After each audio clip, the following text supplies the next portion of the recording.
paano ipropromote ang food product ko online. Welcome to Kanegosyo Coach. Ang topic natin ay hatid ng Kanegosyo Center at Go Negosyo.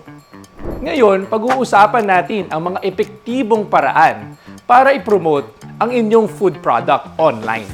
May 5 tips tayong ibabahagi na siguradong makakatulong sa pagpapalakas ng inyong online presence. Tip number 1, join the trend o tinatawag na moment marketing. Kung may trending memes, dance challenge o viral video templates, maaari mo itong i-adapt para i-promote ang inyong produkto. Halimbawa, kung trending ang isang dance challenge o may isang viral meme na nauuso, gamitin ito bilang inspirasyon para sa iyong promotional content. Pwede kang maglagay ng call to action na hinihikayat ang mga viewers na mag-create ng kanilang sariling version gamit ang inyong produkto.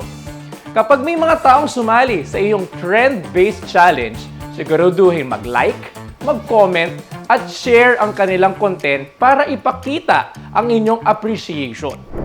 Tip number 2, gumawa ng recipe videos and tutorials.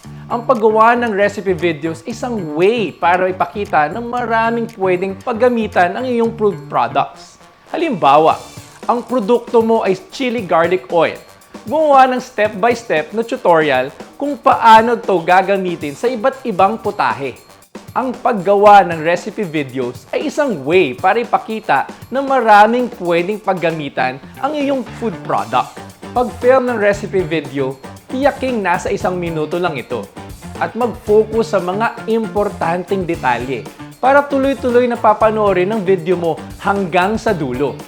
Gumamit ng steady camera, magandang lighting at malinis na background para makuha ang tamang visual appeal.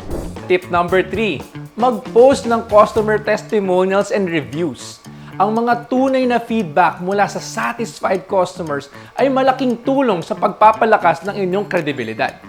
Mag-post ng kanilang picture together with your product o screenshots ng chat ninyo ng mga customers na may magandang feedback tungkol sa kanilang experience sa inyong produkto. Tip number 4, gumawa ng food pairing and tasting videos. Takamin ang customers at ipakita kung saan best paired ang inyong food product. Ito ba ay best kapares ng kanin, ulam, or inumin? Halimbawa, kung ang produkto mo ay spicy chicken pastil, gumawa ng video na uulamin mo ito sa fried rice, idetalye ang lasa at kalidad ng produkto mo at ipakita ito sa camera. Tiyakin ang visual appealing ng setup at ikaw mismo ay presentable sa video. Ipakita mo rin na nag-i-enjoy ka sa pagkain para mas mahikayat ang mga audience mo na bumili. Tip number 5, gumawa ng seasonal and theme promotions. Sa mga seasonal campaigns, ipakita kung paano swak ang inyong produkto sa tema ng holiday o season.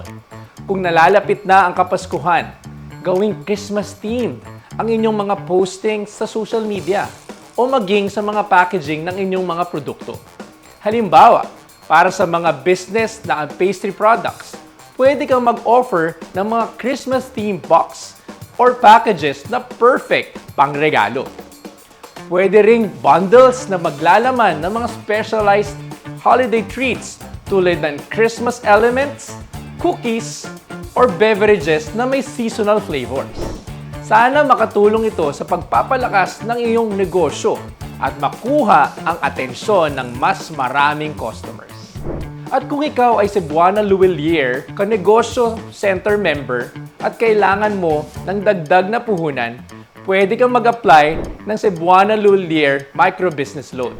Negosyo? Simple! Sa Kanegosyo Center, panoorin din ang ibang kanegosyo coaching videos para sa karagdagang kaalaman.